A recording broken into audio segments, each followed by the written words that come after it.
चलिए, मैं आपका भावेश जैन एक बार फिर से आप सभी का और मेरे प्रिय स्टूडेंट का अपने केएसएफ डिजिटल प्लेटफॉर्म पर आप सभी का वेलकम करता हूं। अपना जो सफर स्टार्ट किया था अपन ने बायोलॉजी के साथ, उसी सफर का पहला स्टेप या पहला चैप्टर या पहली जर्नी अपन स्टार्ट कर चुके थे, जिस जर्नी का नाम था बायोटेक्नोलॉजी। इस बायोटेक्नोलॉजी की मैं बात करूं तो बायोटेक्नोलॉजी की जो समरी थी, जो बेसिस था, जिसके ऊपर पूरी बायोटेक्नोलॉजी टिकी हुई है, इस चैप्टर का पूरा सार अपन ने कंप्लीट किया था। आज उस समरी का पहला पोर्शन मैं आपके साथ लेके आया हूं। तो उस पहले पोर्शन को स्टार्ट करने से पहले जितना अपन ने पहले पढ़ा था उसको एक बार रिवाइज करते हैं, रिकॉल करते हैं, और रिकॉल करने के बाद अपन अपने अगले टॉपिक की तरफ बढ़ेंगे। तो एक बार फिर से मैं आपको अपने चैप्टर के बारे में जितना बताया था वो अपन एक बार फिर से अपने चैप्टर को अपने माइंड के अंदर, अपने माइंड मैप पे चलाएंगे। तो तुम्हें याद होगा कि मैंने इस पूरी बायोटेक्नोलॉजी को कितने पार्ट्स में डिवाइड किया था? 4 पार्ट्स के अंदर। बहुत सारे अगर पढ़ के आए हुए होंगे तो तुम्हें कोई दिक्कत होने वाली नहीं है इस चैप्टर में, और जो चैप्टर स्मूथली चलता जाएगा। लेकिन तुम्हें एक काम डेली करना पड़ेगा, क्योंकि आपने सब्जेक्ट चूज किया है साइंस, और साइंस केवल एक ही चीज मांगती है, हार्ड वर्क नहीं मांगती है, केवल डेली की प्रैक्टिस मांगती है। तुम डेली का मेरे सब्जेक्ट को 15 मिनट दे दोगे तो सफिशिएंट है। मान के चलो तुम डॉक्टर बनने के ट्रैक पे चल रहे हो, इससे ज्यादा टाइम नहीं देना है। तो आज अपन जितना कल पढ़ा था उसको मैं एक बार रिकॉल करता हूं, और अगर तुम पढ़ के आए हो लास्ट वाला लेक्चर और तुमने अच्छे से प्रिपेयर किया कॉपी में लिख करके, क्योंकि केवल लेक्चर देखने में मजा नहीं आएगा, तुम्हें उसको अच्छे से प्रिपेयर करना पड़ेगा, कॉपी लेनी पड़ेगी, और जैसे क्लासरूम में पढ़ते हो वैसे तुम्हें लिखना पड़ेगा, राइटिंग वर्क करना पड़ेगा। और अगर ये काम तुम करते हो तो अच्छे से, तो तुम्हें बायोलॉजी तुम इजीली स्मूथली आगे ले जा सकते हो। तो अपन ने जो लास्ट टर्न पे पढ़ा था उसी को मैं आगे कंटिन्यू करता हूं। मैंने जो बायोटेक्नोलॉजी का टॉपिक लिया था, इस पूरी बायोटेक्नोलॉजी को मैंने कितने पार्ट्स में डिवाइड किया था? बोलते चलना।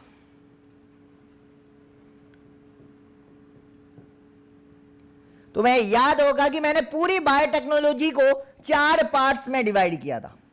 जिसको याद है वो समझ रहा होगा जो मैं बोले जा रहा हूं वर्ड, लेकिन जिसने पहली बार वीडियो खोल के पढ़ने की कोशिश कर रहा है उसको पल्ले भी नहीं पढ़ पाएगा। तो मैंने पूरी बायोटेक्नोलॉजी को 4 पार्ट्स में डिवाइड किया था। सबसे पहले मैंने बात की थी अपने पहले टॉपिक की, जिसका नाम था जैव प्रौद्योगिकी। दूसरा अपना जो टॉपिक था वो था सिद्धांत, प्रिंसिपल। तीसरा जो अपना टॉपिक था वो था औजार या टूल्स, और चौथा अपना टॉपिक था प्रक्रम या प्रोसेस। यही 4 टॉपिक थे जिसके ऊपर ये पूरा का पूरा चैप्टर टिका हुआ था, और यही इसका बेसिक था। जो तुम्हारा पहला टॉपिक मैं स्टार्ट करने वाला हूं आज, जिसका नाम है जैव प्रौद्योगिकी या बायोटेक्नोलॉजी। इसके अंदर अपन को 2 बातें करनी थी। एक बात करनी थी इसकी परिभाषा की, इसकी डेफिनेशन की, और दूसरी बात अपन को करनी थी क्या? इसके प्रकार की, इसके टाइप्स की, कि जैव प्रौद्योगिकी किसे कहते हैं, जैव प्रौद्योगिकी कितने प्रकार की होते हैं, इसके टाइप्स कितने होते हैं। ये सारी बात अपन पहले टॉपिक में करने वाले थे। और जो दूसरा टॉपिक था अपना सिद्धांत, इसमें 2 सिद्धांत, क्योंकि तुम्हें पता है कि एक जो भी बंदा अपने लाइफ में सक्सेस होता है, बिना प्रिंसिपल के, बिना उसूलों के वो अपने लाइफ में सक्सेस नहीं होता। तो तुम्हारी लाइफ में भी कुछ प्रिंसिपल होने चाहिए, कुछ उसूल होने चाहिए। और यहां पर भी ये बायोटेक्नोलॉजी ये आज इतनी सक्सेसफुल एक पूरी ब्रांचेज है, उसके पीछे भी रीजन होता है इसके प्रिंसिपल, इसके सिद्धांत। और इसके कितने सिद्धांत है? 2। पहली है आनुवांशिकी जैव प्रौद्योगिकी सिद्धांत, और दूसरा है जैव प्रक्रम। और इन्हीं सिद्धांतों को अपन डिस्कस करेंगे। इसके बाद तीसरा टॉपिक, तुम्हें पता होगा कि मान लो तुम युद्ध में जा रहे हो और तुम सोचो कि मैं औजार लेके नहीं जाऊं, बिना औजार के युद्ध में पहुंच जाऊं, या तुम एग्जाम देने चले जाओ बिना पेन के, बिना एडमिट कार्ड के पहुंच जाओ, क्या एग्जाम दे पाओगे? नहीं है पॉसिबल। वैसे इस पूरे टॉपिक के अंदर भी कुछ औजार चाहिए होंगे, कुछ टूल्स चाहिए होंगे, और बिना टूल्स के ये टॉपिक भी पॉसिबल नहीं है। कौन कौन से टूल्स चाहिए होंगे उसकी बात करते हैं। पहला टूल्स कौन सा होगा? एंजाइम। किस चैप्टर को बहुत सारे एंजाइम की रिक्वायरमेंट होगी, लेकिन यहां पे अपन कितने एंजाइम पढ़ने वाले हैं? 2 एंजाइम। एक एंजाइम क्या करेगा? इसको काटने का काम करेगा, दूसरा एंजाइम क्या करेगा? इसको चिपकाने का काम करेगा। तो कौन सा एंजाइम होगा जो काटने का काम करेगा, कौन सा एंजाइम होगा जो चिपकाने का काम करेगा, ये भी पढ़ेंगे अपन। इसके बाद दूसरी बात,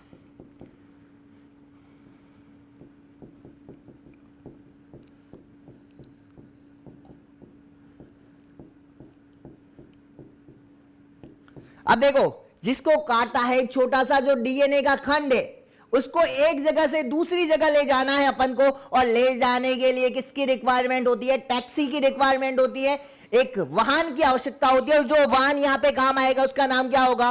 क्लोनिंग संवाहक काम आएगा। और इसी क्लोनिंग संवाहक की बात अपन यहां पे करेंगे, जो एक टैक्सी की बात ही काम करेगा। और इस टैक्सी के अंदर जिस पैसेंजर को बिठाया जाएगा, जिस यात्री को बिठाया जाएगा, उस डीएनए खंड को बोला जाएगा विजातीय डीएनए।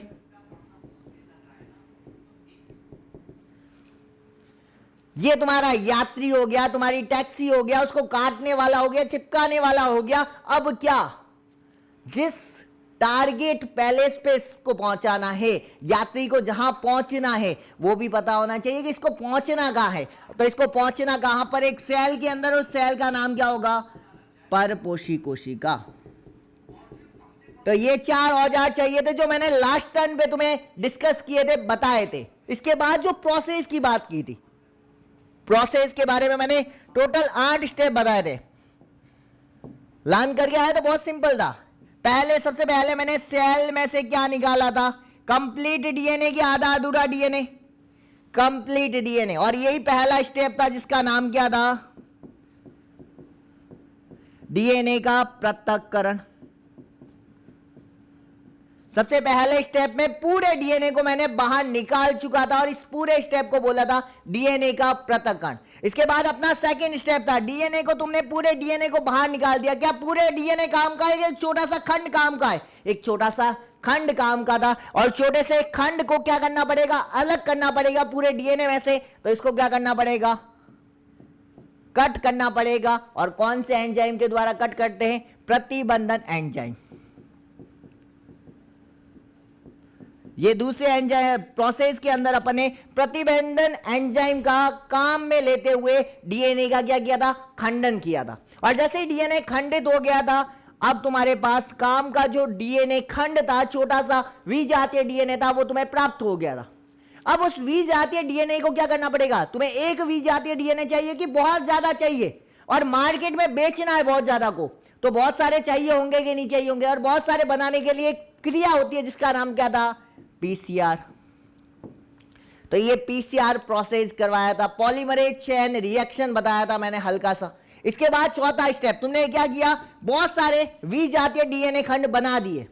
अब विजातीय खंड बनाने से क्या तुम्हारी बायोटेक्नोलॉजी कंप्लीट हो गई? नहीं, उस विजातीय खंड को किसी की टैक्सी के साथ बिठाना पड़ेगा, और टैक्सी को कहां पहुंचाना पड़ेगा? परपोषी कोशिका में। तो चौथा स्टेप होगा अपना, संवाहक को किसके साथ जोड़ देंगे अपन? डीएनए खंड के साथ। तो अब इसे क्या बोला जाएगा? रिकॉम्बिनेट डीएनए, जो मैंने तुम्हें पहले भी बताया था। अब तुम्हारा रिकॉम्बिनेट डीएनए बन चुका है। अब रिकॉम्बिनेट डीएनए को कहां डालना पड़ेगा? परपोषी कोशिका में स्थानांतरित करना पड़ेगा।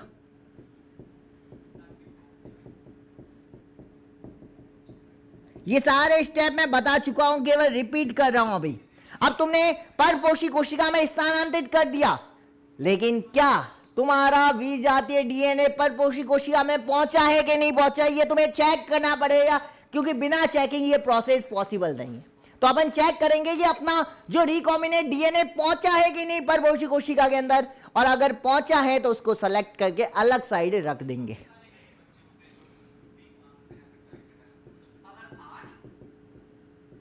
रिकॉम्बिनेट डीएनए युक्त कोशिका की पहचान, ये स्टेप हो गया अपना छठा। अब 7वें स्टेप की बात करता हूं। 7वें स्टेप की बात करूं मैं तो वो 7वां स्टेप बहुत सिंपल है। जिस काम के लिए अपन इस बायोटेक्नोलॉजी को स्टार्ट किया था, वही काम अपना ये है। अपन को बाहरी प्रोटीन उत्पाद चाहिए, तो बाहरी जीन उत्पाद अपन को मिलना चाहिए। अगर वो नहीं मिल रहा है तो क्या कुछ काम की है क्या बायोटेक्नोलॉजी? कुछ काम की नहीं है। और यही सबसे बड़ा स्टेप होता है। अब तुम्हें जो प्रोडक्ट चाहिए था, जो तुम्हें बनाना था, वो बन चुका है। अब उसको क्या करेंगे?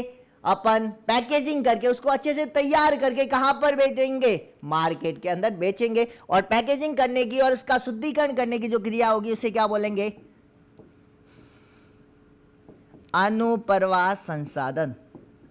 और यही तुम्हारा ओवरऑल चैप्टर है जो अपने लास्ट टर्न पे बहुत अच्छे से इसको रिकवर किया था, इसको कंप्लीट किया था। अभी मैंने जो 5 मिनट में तुम्हें कंप्लीट करवाया वो मैंने लास्ट टर्न पे कम से कम आधे से 1 घंटे में बताया था, लेकिन अभी 5 मिनट में रिपीट कर रहा हूं। जो अपना लेक्चर चलेगा कम से कम 7-8 लेक्चर का ये पूरा चैप्टर चलेगा। ये लेक्चर मैं आपको लास्ट में 15 मिनट में कंप्लीट करके बताऊंगा। जब ये पूरा तुम पढ़ लोगे तो तुम्हें 1 बाय 1 जुड़ना है, पहले टाइम देना पड़ेगा। और जैसे जैसे तुम टाइम दोगे ये चैप्टर तुम्हें भी टाइम देगा, तुम अच्छे से इसको रिकॉल कर सकते हो। तो आज अपन जो पढ़ेंगे, टुडे का अपना जो टारगेट रहेगा कि आज अपन को कितना पढ़ना है, बस इतना सा पढ़ना है। पहला टॉपिक अपन को कंप्लीट करना है और ये टॉपिक आज अपन कंप्लीट करने वाले। समझ गए मेरी बात? बहुत छोटा सा लेक्चर है लेकिन तुम्हें एक अच्छा सा कंटेंट मिलने वाला है, ये मेरी गारंटी है। तो आज सबसे पहले अपन पढ़ेंगे कि जैव प्रौद्योगिकी क्या है, इसकी डेफिनेशन क्या है, इसका ये प्रकार क्या है, इसके टाइप्स क्या है, ये अपन बात करते हैं। तो चलते हैं अपने जैव प्रौद्योगिकी की तरफ। ये है तुम्हारी जैव प्रौद्योगिकी या तुम्हारी बायोटेक्नोलॉजी। जो बायोटेक्नोलॉजी होती है इसके कितने टाइप्स होते हैं? 2 टाइप्स होते हैं जो तुम्हें दिख रहे हैं सामने। एक कौन सी है? प्राचीन जैव प्रौद्योगिकी और दूसरी है आधुनिक जैव प्रौद्योगिकी। प्राचीन को इंग्लिश में बोलते हैं ओल्ड या ट्रेडिशनल बायोटेक्नोलॉजी और तुम्हारी आधुनिक को बोलते हैं मॉडर्न बायोटेक्नोलॉजी। इसको बहुत इजीली तुम याद रख सकते हो। इजीली क्या याद रख सकते हो? तुम्हारे घर पर तुमने अपने बुजुर्ग जो दादा दादी है, नाना नानी है, उनको देख रखा है क्या? बस उनको देख लो एक बार। ये मान लो तुम्हारे एक बुजुर्ग, अपने घर के जीनियस पर्सन, जो अपने दादा हो सकते हैं, अपनी दादी हो सकती है, अपने नाना हो सकते हैं, अपने नानी हो सकते हैं, और एक ये तुम खुद हो। खुद को कनेक्ट करके जोड़ना इसमें। या तुम्हारा बड़ा भाई जो बाहर से बहुत अच्छे से पढ़ाई कर रहा है, उससे कनेक्ट कर सकते हो इसको। ये तुम्हारा बड़ा भाई जो कोटा, सीकर या कहीं पर भी अच्छे से पढ़ रहा है या अच्छे से जॉब कर रहा है, क्या उन दोनों को तुमने देख रखा है? अगर देख रखा है तो उसे एक बार इमेजिनेशन करो अपने दिमाग के अंदर। कर सकते हो क्या? तुम्हारे जो दादा दादी हैं, या एक बार दादा को रखो, क्या पहनते कपड़ों में?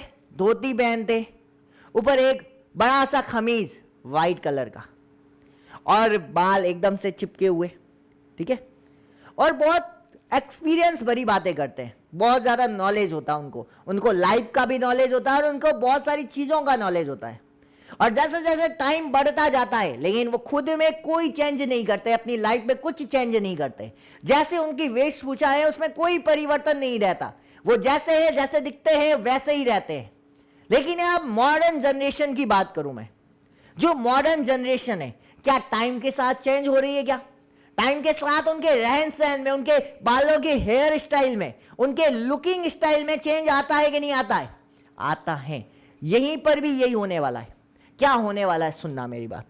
जो तुम्हारे सूक्ष्म जीव हैं, जो तुम्हारे मानव के कल्याण में काम आते हैं, उन सूक्ष्म जीव को जैसे वह वो हैं उसी रूप में काम में लेना, ये तुम्हारी प्राचीन बायोटेक्नोलॉजी है। लेकिन जो तुम्हारे सूक्ष्म जीव हैं उनकी संरचना में कुछ न कुछ परिवर्तन करना। और कौन सी संरचना में परिवर्तन करना? उनकी आनुवांशिकी संरचना में परिवर्तन करना। ये तुम्हारी क्या है? मॉडर्न बायोटेक्नोलॉजी है। समझ में आया? मॉडर्न क्या है और तुम्हारी ट्रेडिशनल क्या है? ट्रेडिशनल जो अपनी संरचनाओं में कोई परिवर्तन नहीं करते, जैसे तुम्हारे दादा दादी हो सकते हैं। और जो मॉडर्न है वो कौन है? तुम खुद हो सकते हो, तुम्हारे बड़े भाई हो सकते हैं जो बाहर पढ़ते हैं, जो टाइम के साथ अपने रहन सहन में, अपनी बोली में, अपने कपड़ों में, अपने हेयर स्टाइल में, अपने मुख के फेस पे कुछ न कुछ बदलाव करते हैं। वो तुम्हारी मॉडर्न बायोटेक्नोलॉजी है। जो बदलाव नहीं करते हैं वो तुम्हारी प्राचीन बायोटेक्नोलॉजी। अब बात करते हैं ये होता क्या सर? ये तो समझ में आ गया, दादाजी है वो कोई परिवर्तन नहीं करते और मेरा भाई बहुत परिवर्तन करता है। वैसा ही यहां पर हो रहा है। इतना समझ गए ना? तुम्हारे जो दादाजी है वो एक प्रकार के प्राचीन जैव प्रौद्योगिकी है। जैसे प्राचीन जीव होते हैं या प्राचीन जो तुम्हारे दादाजी है वो अपनी रहन सहन में, अपने परिवेश में कोई परिवर्तन नहीं करते, वैसे ही तुम्हारे सूक्ष्म जीव होते हैं। वो सूक्ष्म जीव भी अपनी संरचना में किसी प्रकार का कोई परिवर्तन नहीं चाहते, और इसी का एक्सपेरिमेंट तुम्हारी मम्मी हर डे करती है। यानी तुम्हारी मम्मी भी एक प्रकार की बायोटेक्नीशियन है, तुम्हारी मम्मी भी एक प्रकार की साइंटिस्ट है। वो क्या काम करती है? सुनना, एक जादू दिखाती है तुम्हें। क्या जादू दिखाती है? देखा होगा तुमने भी ये जादू, लेकिन तुमने उसके बारे में सोचा नहीं होगा, लेकिन आज अपन सोचेंगे। तुम्हारी मम्मी क्या करती है? रात को जितना भी मिल्क बचता है उस मिल्क को लेती है और उस मिल्क के अंदर क्या डालती है? एक स्पून क्या डालती है? ये डाल रहे हैं अपन, एक स्पून दही डाल देती है उसके अंदर। ये मिल्क है और मिल्क के अंदर मैंने क्या डाल दिया? एक स्पून दही डाल दिया। ये दही आ गया किसके अंदर? मिल्क के अंदर। और रात भर न्यून तापमान पर, न्यून तापमान मतलब ठंडे एरिया में रख देती है। और जैसे ही सुबह देखती है तो क्या हो जाता है? पूरा मिल्क किसके अंदर कन्वर्ट हो जाता है? कर्ड के अंदर ही, दही के अंदर कन्वर्ट हो जाता है। हुआ ना मैजिक एक तरीके का? दूध को किसमें कन्वर्ट कर दिया गया? दही के अंदर। यही मैजिक तुम्हारी मम्मा तुम्हारे साथ रोज करती है, और यही एक प्रकार की बायोटेक्नोलॉजी है। समझिएगा कैसी है बायोटेक्नोलॉजी। ये बायोटेक्नोलॉजी हर कोई अपने घर पे देखी होगी, ऐसा कोई शख्स नहीं होगा जिसने नहीं देख रखी है, लेकिन उन्हें यह नहीं पता कि इसे बायोटेक्नोलॉजी कहते हैं। समझिएगा इस बात को। जो एक स्पून मैंने दही लिया है उसके अंदर एक विशेष बैक्टीरिया है, उस बैक्टीरिया के समूह का नाम क्या है? लैक्टोबैसिलस। ये लैक्टोबैसिलस मैंने कहां डाला? मिल्क के अंदर डाला। कितना है? 2-4 है। अब क्या करेगा वो? 2-4 तेजी से गुणन करेगा और अपनी जैसी क्या करेगा? बहुत सारी संतति बना देगा। जैसी संतति वो दिखती है वैसी की वैसी बनाएगा, लेकिन संरचना में कोई परिवर्तन नहीं करेगा, और बहुत तेजी से गुणन करेगा और बहुत सारे लैक्टोबैसिलस बना देगा। और लैक्टोबैसिलस क्या करेगा? दूध को किसमें चेंज कर देगा? दही के अंदर चेंज कर देगा। अब तुमने सुना होगा कि दूध के कंपैरिजन दिन में अगर तुम दही खाते हो तो तुम्हारे बॉडी के लिए, तुम्हारे शरीर के लिए बहुत ज्यादा इंपॉर्टेंट होते हैं, क्योंकि दूध के अंदर जो होते हैं विटामिन B12 होते हैं, वो बहुत कम होते हैं, लेकिन दही के अंदर इस विटामिन की मात्रा क्या होती है? ज्यादा होती है। दूसरी चीज, इसके अंदर एक एसिड पाया जाता है जिसका नाम है लैक्टिक एसिड, उसकी मात्रा भी क्या हो जाती है? बढ़ जाती है। इसी कारण माना जाता है कि अगर जितना ज्यादा तुम दही खाओगे वैसे वैसे तुम्हारा इम्यून सिस्टम क्या होगा? अच्छा होगा, बेटर होगा। और किस कारण होता है? इस लैक्टोबैसिलस के कारण। आई बात समझ में? क्या इसमें जो सूक्ष्म जीव काम में लिए उसने अपनी संरचना में परिवर्तन किया? नहीं किया। इसका मतलब ये कौन सी बायोटेक्नोलॉजी है? प्राचीन या मॉडर्न? प्राचीन। पल्ले बड़ी बात मेरी पहली चीज। अब दूसरी चीज की बात करता हूं मैं। दूसरी चीज क्या कहती है? सुनिएगा। मैंने एक बैक्टीरिया लिया, मेरे को उसके अंदर बेनिफिट दिखा कि इसके अंदर कोई अच्छी चीज है। जैसे कि मैं एक एग्जांपल समझाता हूं तुम्हें। तुम्हारे घर पर कोई भी एक पेशेंट ऐसा होगा, या तुम्हारे मदर फादर ऐसे होंगे जिनको शुगर होगा कभी लाइफ में, भगवान करे हो नहीं, लेकिन तुमने अपने आसपास किसी न किसी को देखा होगा जिसे शुगर की बीमारी होती है। शुगर में होता क्या? हल्की सी अपन बात करते हैं। ये तुम्हारा ब्लड है ना? सबके पास ब्लड, बिना ब्लड कोई है तो नहीं ऐसा जिसके पास ब्लड नहीं है। और ब्लड कहां पाया जाता है? तुम्हारे हाथों में पाया जाता है कि पैरों में पाया जाता है? नहीं पता क्या? बहुत सिंपल सा प्रोसेस है, तुम्हारे बॉडी के हर पार्ट्स में पाया जाता है। अब बहुत सारे कहोगे सर कैसे? क्या करना है? एक चाकू लेना है, यहां पे कट करना है। अगर यहां से ब्लड आएगा तो यहां तुम्हारा ब्लड पाया जाता है कि नहीं? फिर आगे यहां कट करना है, यहां पे कट करोगे ब्लड पाया जाएगा कि नहीं पाया जाएगा? पैरों में कट करना है, अगर खून आएगा तो मानोगे कि नहीं मानोगे कि ब्लड बॉडी के हर पार्ट्स में है। काटना नहीं है भाई साहब, घर पे पुलिस वाले बुला दोगे। काटना नहीं है, बस समझना है कि बॉडी के हर पार्ट्स में अपने क्या होता है? ब्लड होता है। ब्लड के अंदर क्या पाया जाता है?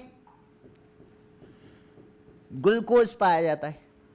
और क्या होता है, कभी कभी क्या होता है कि इस ग्लूकोज के निर्धारण के लिए अपनी बॉडी में एक डीएनए होता है, और डीएनए का एक छोटा सा खंड क्या करता है? इंसुलिन का फॉर्मेशन करता है। किसका फॉर्मेशन करता है? इंसुलिन का फॉर्मेशन करता है, इंसुलिन का निर्माण करता है। और यही इंसुलिन क्या करता है, ग्लूकोज की मात्रा को ब्लड के अंदर रेगुलेट करके रखता है, बना के रखता है। समझ आई बात मेरी? यानी बॉडी के अंदर जो अपना ग्लूकोज है, जो ब्लड के अंदर कंटिन्यू बह रहा है और अपन को एनर्जी दे रहा है, उस ग्लूकोज की मात्रा को रेगुलेट करने वाला एक हार्मोन कौन सा होता है, इंसुलिन होता है। और ये इंसुलिन क्या करता है, ग्लूकोज की मात्रा को बढ़ने से रोकता है, इसको बढ़ने नहीं देता, इसको घटाने का काम कौन करता है, इंसुलिन करता है। अब मान लो एक व्यक्ति ऐसा है जिसकी बॉडी के अंदर ये जीन खराब हो गया, और जीन खराब हो गया तो क्या इंसुलिन बनेगा उसकी बॉडी के अंदर, नहीं बनेगा। और इंसुलिन नहीं बनेगा तो क्या उसे ग्लूकोज लेवल कम हो पाएगा, क्या नहीं होगा, ग्लूकोज लेवल बढ़ जाएगा। अब इस बढ़े हुए ग्लूकोज लेवल को कैसे ठीक किया जाए, इस बढ़े हुए ग्लूकोज लेवल को इंसुलिन का इंजेक्शन बना के ठीक किया जा सकता है, और ऐसा बायोटेक्नोलॉजी के द्वारा पॉसिबल है। कैसे होता है समझिएगा इस प्रोसेस को। मैंने क्या किया, एक ह्यूमन पकड़ा, एक मनुष्य पकड़ा और उसके डीएनए को बाहर निकाल दिया। उसके पूरे डीएनए को मैंने बाहर निकाला है, और उसके डीएनए में से एक छोटा सा खंड मेरा काम का, जो किसका फॉर्मेशन करता है, इंसुलिन का फॉर्मेशन करता है। इस छोटे से खंड को यहां से निकाल के किसकी बॉडी के अंदर डाल दिया, किसी दूसरे एनिमल की बॉडी के अंदर डाल दिया, उसके डीएनए के साथ जोड़ दिया। अब मैंने इसको मान लो किसी सूक्ष्म जीव की बॉडी के अंदर इस जीन को डाल दिया। अब उसकी बॉडी के अंदर जाके वो जीन क्या करेगा, इंसुलिन का फॉर्मेशन करेगा, और उसी इंसुलिन को मैं उसकी बॉडी से निकाल के कहां बेच दूंगा, मार्केट के अंदर बेच दूंगा। यानी मैंने क्या किया, इस सूक्ष्म जीव की बॉडी के अंदर एक छोटा सा डीएनए का खंड डाला है। तो क्या सूक्ष्म जीव पहले जैसा है कि कुछ परिवर्तन हुआ है, कुछ परिवर्तन हुआ है। और यही परिवर्तन जिस जीव के अंदर होता है, उस जीव को या उस बायोटेक्नोलॉजी को क्या बोला जाता है, मॉडर्न बायोटेक्नोलॉजी। और जो ये परिवर्तन करवाता है, जो डीएनए खंड यहां पे डाला जाता है, उसे क्या बोला जाता है, रिकॉम्बिनेट डीएनए। रिकॉम्बिनेट डीएनए क्या होता है, ये अभी थोड़ी देर पहले मैंने बताया था, या समरी के अंदर बताया था कि संवाहक का जब किसी विजातीय डीएनए खंड के साथ जोड़ा जाता है तो रिकॉम्बिनेट डीएनए बनता है। और इसको जब सूक्ष्म जीव की बॉडी के अंदर डाल दिया जाता है तो उसकी आनुवांशिक संरचना में कुछ न कुछ चेंजेस आता है, कुछ न कुछ परिवर्तन आता है। जो परिवर्तन आता है वो किस बायोटेक्नोलॉजी का पार्ट है, आधुनिक जैव प्रौद्योगिकी का पार्ट है। आई बात समझे? सिंपल सी डेफिनेशन आप पूरी समझिएगा। पहली डेफिनेशन, जब सूक्ष्म जीवों की संरचना में कोई परिवर्तन किए बिना उसकी प्राकृतिक क्षमता को उपयोग में लेते हुए उससे मानवीय कल्याण करना, यह तुम्हारी प्राचीन जैव प्रौद्योगिकी है। और जब सूक्ष्म जीव की संरचना में, उसकी आणविक संरचना में, उसकी आनुवंशिक संरचना में कुछ परिवर्तन करके उससे मानवीय कल्याण करवाना, यह तुम्हारी कौन सी बायोटेक्नोलॉजी है, आधुनिक बायोटेक्नोलॉजी है। आई बात समझे? तुम्हारी जो प्राचीन बायोटेक्नोलॉजी है, इससे तुम बहुत सारी चीजें बना सकते हो। जैसे जो तुमने खाते हो, दही खाते हो, इसका फॉर्मेशन भी इससे होता है। तुम डबल रोटी खाते हो, उसका फॉर्मेशन भी इसके द्वारा होता है। तुम जो बियर पीते हो, तुम नहीं, मतलब कोई और पीता होगा उसकी बात कर रहा हूं, तुम्हें नहीं पीनी है। जो कोई और पीता है, जो बियर पीता है, दारू पीता है, उसका फॉर्मेशन भी किससे होता है, प्राचीन बायोटेक्नोलॉजी के द्वारा होता है। जो तुम्हारी मेडिसिन आती है, इंसुलिन की टैबलेट्स हो, इंसुलिन के इंजेक्शंस हो, बहुत सारी फसलें जो बनती हैं, वो किसके द्वारा बनती हैं, मॉडर्न बायोटेक्नोलॉजी के द्वारा बनती हैं। आई इतनी बात समझे? टाइप समझ गए? बायोटेक्नोलॉजी कितने टाइप्स की होगी, दो टाइप्स की। पहली कौन सी होगी, प्राचीन या ट्रेडिशनल, और दूसरी कौन सी होगी तुम्हारी, मॉडर्न बायोटेक्नोलॉजी। अब बात करते हैं बायोटेक्नोलॉजी की डेफिनेशन की, प्रॉपर परिभाषा क्या है। क्योंकि जब तक मैं ये प्रोसेस नहीं समझा था, आपको इसके टाइप्स नहीं समझा था, तो बायोटेक्नोलॉजी की डेफिनेशन को नहीं समझ पाते। और ये जो बायोटेक्नोलॉजी की सबसे सटीक डेफिनेशन दी थी, वो एक वर्ग ने दी थी। उस वर्ग का नाम था, उस संघ का नाम था EFB, यूरोपीय जैव प्रौद्योगिकी संघ या यूरोपीय बायोटेक्नोलॉजी फेडरेशन। इन्होंने कहा कि नए उत्पादों और सेवाओं के लिए प्राकृतिक विज्ञान, जैसे अपन को नया उत्पाद चाहिए, दही चाहिए, डबल रोटी चाहिए, बियर चाहिए, तुम्हें चाहिए इंसुलिन चाहिए, ये नए प्रोडक्ट है। और इन प्रोडक्टों के निर्माण के लिए प्राकृतिक विज्ञान तथा जीवों की कोशिका की आणविक अनुरूप, यानी डीएनए में कुछ परिवर्तन करके उससे मानव का कल्याण करना, मानव के लिए फायदा करना, यही तुम्हारी बायोटेक्नोलॉजी है। नए प्रोडक्टों के निर्माण के लिए जो प्राकृतिक विज्ञान के साथ साथ जो नए कोशिकीय जीव है उसकी आणविक संरचना में, उसकी आनुवांशिक संरचना में कुछ अनुरूप परिवर्तन करके मानवीय कल्याणीय उत्पाद बनाना, यही बायोटेक्नोलॉजी है। समझ में आई बात मेरी? इसीलिए मैंने पहले टाइप्स करवाया फिर डेफिनेशन समझाई, क्योंकि डेफिनेशन को समझने के लिए तुम्हें टाइप्स को समझना जरूरी था। इसका पूरा नाम याद रखना है, EFB का पूरा नाम क्या नाम है पूरा? यूरोपीय बायोटेक्नोलॉजी फेडरेशन, या फिर ऐसे भी बोल सकते हैं यूरोपीय फेडरेशन ऑफ बायोटेक्नोलॉजी, एक ही बात है। और इसका हिंदी में पूरा प्रॉपर नाम होगा यूरोपीय जैव प्रौद्योगिकी संघ। समझ आ गया यहां तक? आज अपन ने केवल इतना ही पढ़ा है कि बायोटेक्नोलॉजी कितने टाइप्स की होती है, इसको डिफाइन किस संघ ने किया था, EFB ने, और इसकी डेफिनेशन क्या थी। तो आज इतना ही पढ़ेंगे। नेक्स्ट वीडियो में फिर से जुड़ूंगा आपके साथ एक छोटे से टॉपिक के साथ। नेक्स्ट सेकंड टॉपिक अपन कंप्लीट करेंगे। तब तक आप हमसे कनेक्ट रहिए, जुड़े रहिए। इसके साथ मैं आपको एक चीज और बताता हूं। ये तो अपने एजुकेशन की बात हुई, लेकिन कुछ लोग जो एक छोटी सी संस्था है, छोटा सा एजुकेशन सिस्टम को चला रहे, जैसे मैं एक छोटा सा एग्जांपल देता हूं आपको। ये उन सभी बच्चों के लिए एक छोटा सा ग्रुप है जो इसके लिए काम करता है। क्या काम करता है सुनिए, जॉइन हैंड्स, स्माइल, सारे पर्सन के फेस पे एक स्माइल आना, यही काम इस संस्था का है। और ये संस्था क्या काम करती है सुनिएगा। ये संस्था एक काम करती है कि जो बच्चा अपने घर पर अच्छे से नहीं पढ़ सकता, जिसके मदर फादर नहीं है, जिसने अपनी लाइफ में कुछ देखा ही नहीं है, लेकिन उस बच्चे को वहां से जो गिरा हुआ है पूरी तरह, उस बच्चे को खड़ा करना, उठाना, और उठा करके उसको एक नए टारगेट की तरफ, क्योंकि तुम्हें पता है जिसके मदर फादर नहीं है उसके गलत लाइन पकड़ने के चांसेस बढ़ जाते हैं। लेकिन उस बच्चे को जो एक बार गिर चुका है, गलत लाइन में नहीं जाए, उसको उठा करके उसको अपने पैरों पे चलना सिखाना, और उसको एक नए टारगेट की तरह या एक नए लक्ष्य की तरह जो तुम्हारे देश की उन्नति में, अपने सभी के मानव कल्याण में काम आ सके, यही काम करता है एक छोटा सा ट्रस्ट जो हमारे भुवनेश सर चलाते हैं। जिनकी मैं बात करूं, जो एक बहुत बड़े एडुकेटर हैं, जो बच्चों को एजुकेशन तो देते हैं, उसके साथ बच्चों की हेल्प भी करते हैं।